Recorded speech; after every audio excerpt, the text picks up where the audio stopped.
Cześć, witam Was w kolejnym odcinku Rowerowych Porad. Dziś opowiem Wam, na co zwrócić uwagę kupując pompkę stacjonarną. Czy w ogóle warto kupić taką pompkę jako uzupełnienie takiej pompki ręcznej. I zapraszam Was do obejrzenia tego odcinka do samego końca, ponieważ na końcu będę miał dla Was krótkie ogłoszenie.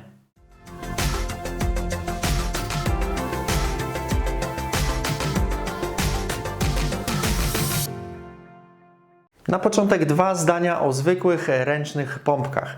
Nie sprawdzają się one w każdej sytuacji, ponieważ nie napompujemy zazwyczaj taką pompką do wysokiego ciśnienia opony. Jeżeli potrzebujemy dmuchnąć 7, 8, 10, 12 barów, wtedy taka pompka nie jest do końca dobrym rozwiązaniem. Być może w jakichś zaawansowanych modelach udałoby się to zrobić, ale będzie nas to kosztowało bardzo dużo siły i bardzo dużo czasu. Także taka pompka stacjonarna będzie o wiele lepszym rozwiązaniem. Ja już to pokazywałem podczas testu mojej pompki, takiej mini pompki ręcznej Lezyna, gdzie mierzyłem, do jakiego ciśnienia uda się napompować koło i porównywałem z pompką stacjonarną. Tam było widać jak na dłoni, że pompka stacjonarna wygrywa. Koło w rowerze górskim możemy napompować w ciągu kilkunastu sekund tak naprawdę.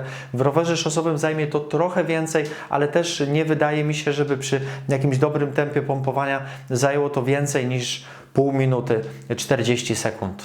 Dlatego jeżeli często pompujecie, dopompowujecie koło, zwłaszcza w rowerze szosowym, wtedy taka stacjonarna pompka będzie podstawowym wyposażeniem warsztatu swojego rowerowego. I nie jest to narzędzie jakichś zaawansowanych rowerzystów. Podstawowe pompki, takie stacjonarne, można kupić za około 30-40 zł i w większości przypadków one w zupełności wystarczą, a dzięki takiej pompce będzie Wam o wiele łatwiej, o wiele szybciej napompować koło. Nie będziecie mówili, że Wam się nie chce, że od pompki ręcznej tak odpada ręka podczas pompowania. I bardzo istotną, wręcz kluczową sprawą podczas wyboru takiej pompki jest manometr.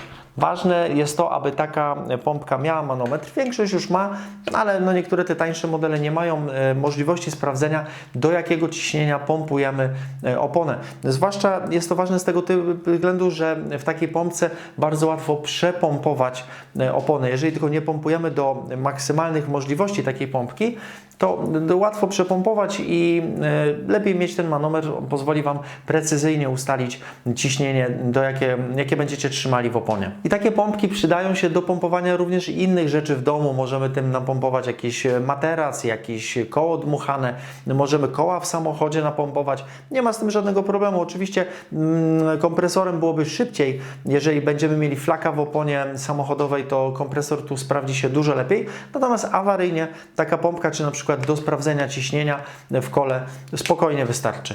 I na co zwrócić uwagę, wybierając pompkę taką stacjonarną? Pierwsze, na co bym patrzył, jest to końcówka do pompowania. Mam nadzieję, że tutaj będzie widać. Mamy tutaj dwa otwory, jeden do wentyli takich wąskich szosowych Presta, drugi do grubszych samochodowych typu Schroeder.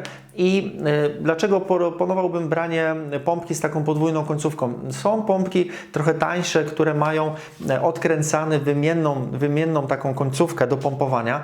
Niestety zazwyczaj jest to wykonane dosyć tandetnie i za którymś razem podczas wymieniania, obracania tych końcówek mogę dać Wam gwarancję, że ukręcicie ten gwint i pompka będzie nadawała się tylko do wyrzucenia. Są również pompki, które nie zaciskamy na wentylu i nie zamykamy tutaj dźwigienki, tylko nakręcamy specjalnym gwintem. Jest to też bardzo ciekawe rozwiązanie. Są również pompki z głowicą automatyczną, to znaczy po nałożeniu na wentyl ona dopasowuje się w zależności od tego, na jaki wentyl założymy. Też nie jest to takie złe rozwiązanie. Jeżeli zależy Wam na trwałości pompki, jeżeli będziecie pompowali dużo, często, warto kupić pompkę, która będzie miała metalowy tłok.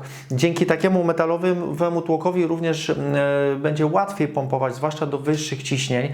Te plastikowe pompki nie są w większości złe. Tutaj ta druga SKS-a, którą mam, jest plastikowa i też sobie radzi, też się nią da napompować. Jednak te metalowe zazwyczaj mają wyższe maksymalne ciśnienie i nawet do tego niższego ciśnienia pompuje się taką pompką łatwiej. I bardzo istotną kwestią jest właśnie maksymalne ciśnienie, do jakiego uda nam się napompować daną pompką. Ten SKS, którego mam tutaj, pompuje do 8 barów, ten Parktool do 11 i są również pompki, które pompują do 14-16 barów i zazwyczaj nie potrzeba nam tak naprawdę więcej w domowych warunkach niż te 8, czasami 10 barów. Za chwilkę powiem do czego. Natomiast te pompki, które pompują do jeszcze wyższego ciśnienia, przydają się w momencie, kiedy jeździmy na bardzo, bardzo wąskich oponach typu szytka, czyli chociaż tutaj też są różne dyskusje, dywagacje, czy pompuje się je do takiego wysokiego ciśnienia, czy już niekoniecznie. Natomiast jeżeli potrzebujecie, to takie pompki są. Dlaczego powiedziałem, że do 10 barów się to przydaje? Przydaje się, jeżeli na przykład planujecie zakupić trenażer, założyć na rower specjalną oponę do trenażera, jakąś wąską.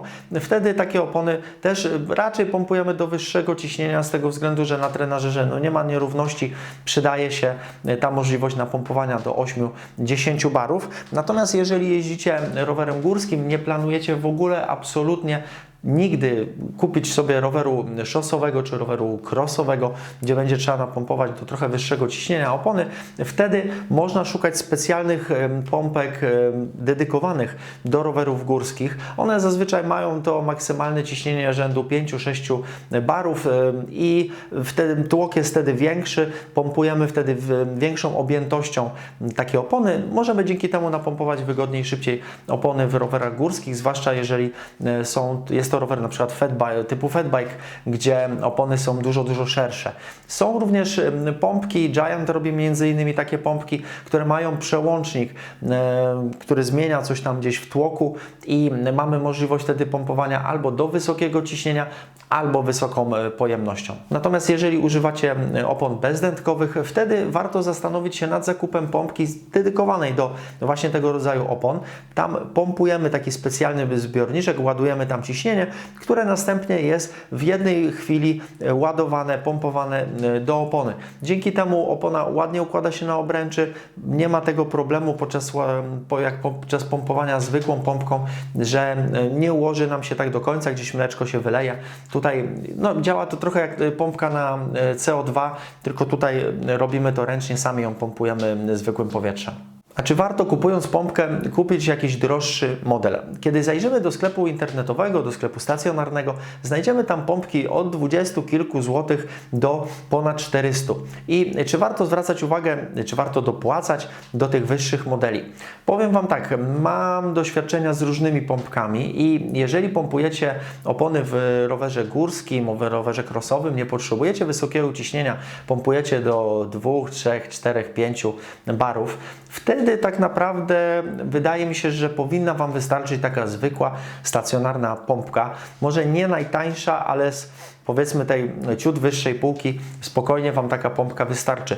Natomiast jeżeli pompujecie opony szosowe, potrzebujecie wyższe ciśnienie, chcecie napompować oponę taką szybciej trochę, wtedy warto rozejrzeć się za trochę wyższą półką, za trochę wyższym maksymalnym dopuszczalnym ciśnieniem, bo jeżeli będziecie pompować opony właśnie do tego maksymalnego przedziału, albo nawet trochę więcej niż jest podane na pompce, wtedy niepotrzebnie już się umęczycie. Warto kupić wtedy trochę lepszą, trochę droższą pompkę i pompować wygodniej, przyjemniej, zwłaszcza jeżeli robicie to często, tym bardziej, że jednak w rowerach szosowych ciśnienie w oponach sprawdza się dosyć często. I tutaj pozwolę sobie zacytować użytkownika Parmenides z forum rowerowego.org.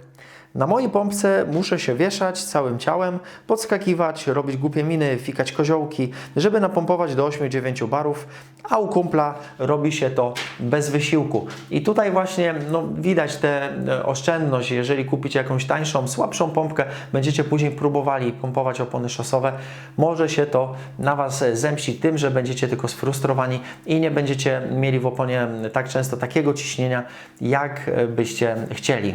Ok, ja teraz czekam na Wasze opinie. Dajcie znać w komentarzach, jakie pompki Wy polecacie, jakie się u Was sprawdziły. I jeszcze na koniec obiecane ogłoszenie, niezbyt przyjemne, ale muszę się z Wami podzielić tą informacją, że niestety zawieszam regularne publikowanie odcinków na YouTubie. Dotychczas był to poniedziałek, czwartek, godzina 20. Przez 1,5 roku z drobnymi przerwami udawało mi się utrzymywać ten harmonogram. Niestety na razie będę musiał trochę zwolnić tempo i odcinki nadal będą się pokazywały. W najbliższym czasie wybieram się na Bike Challenge do Poznania, będę miał test roweru też, także odcinki będą się pokazywać, ale już nie z taką regularnością, nie z taką systematycznością jak dotychczas. Muszę trochę odpocząć od YouTube'a, to nie jest tak, że tutaj te odcinki, które dla Was robiłem, były kręcone na siłę, ale jednak muszę trochę zwolnić tempo, trochę sobie odpocząć, w głowie wszystko poukładać i na pewno w jakimś najbliższym czasie do Was z tą regularnością, z tymi odcinkami do Was wrócę. Tymczasem zapraszam Was w międzyczasie na roweroweporady.pl. Jeszcze jeżeli dotąd tam nie zaglądaliście, to na blogu cały czas też będą się pokazywały nowe teksty. Jeżeli chcecie, zajrzyjcie na Facebooka, zapiszcie się do rowerowego newslettera, aby otrzymywać najnowsze powiadomienia o nowych wpisach na blogu i zapraszam Was również na rowerowe forum. Tam cały czas tętni rowerowe życie. Można porozmawiać na różne serwisowe, częściowe, zakupowe, wyjazdowe tematy. Także serdecznie zapraszam Was we wszystkie te miejsca. Linki znajdziecie również w opisie.